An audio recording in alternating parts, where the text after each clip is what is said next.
അവൾക്ക് അത്രയൊക്കെ വേണ്ടൂ. അംഗീകരിക്കപ്പെടുന്നു എന്നൊരറിവ് മതി, അവൾ അന്തസ്സോടെ ജീവിക്കും. കൂടെ ഉണ്ട് എന്നുള്ളൊരു വാക്ക് മതി, ബാക്കിയെല്ലാം ഭംഗിയിൽ പൂർത്തിയാക്കും. സാരല്ലട്ടോ എന്നൊരു സാന്ത്വനത്തില് അവൾ എത്ര വേദനയും സഹിക്കും.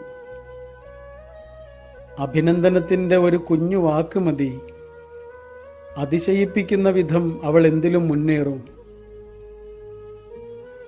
മടുക്കാതെ കേൾക്കുന്നവന്റെ മുന്നില് പറഞ്ഞാൽ തീരാത്ത കുട്ടിയായി മാറും. ആദരവും അംഗീകാരവും നൽകുന്നവന് പ്രാണനും പ്രണയവും കൊണ്ടവൾ വിരുന്നോട്ടും.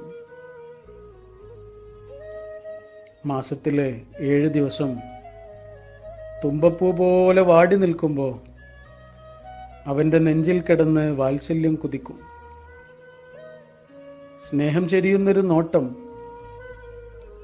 ഒരു ഫോൺ കോള്, ഒരു മെസ്സേജ്, അവൾക്കതൊന്നും കുഞ്ഞു കാര്യങ്ങളേ അല്ല, ആനന്ദത്തിന്റെ നിമിഷ വസന്തങ്ങളാണ്. സ്നേഹവും സ്നേഹക്കുറവും അവൾക്ക് വേഗം പിടികിട്ടും.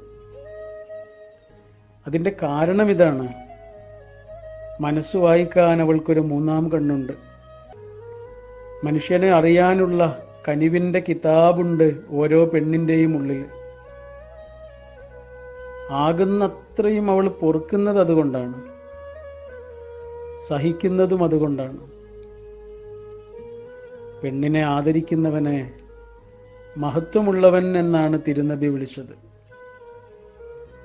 കുടുംബത്തിലും അവൾക്ക് അതാണ് വേണ്ടത്. ജിബ്രാന്റെ ഉപമ പോലെ ഒരേ കെട്ടിടം താങ്ങുന്ന 2 തൂണുകൾ.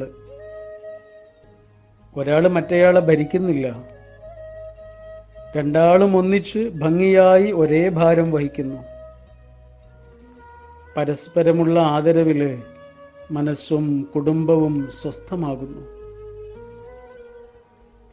നമ്മള് അവളെ വേദനിപ്പിച്ചാലും അവള് നമ്മളെ വേദനിപ്പിച്ചാലും അവളാണ് കരയുക,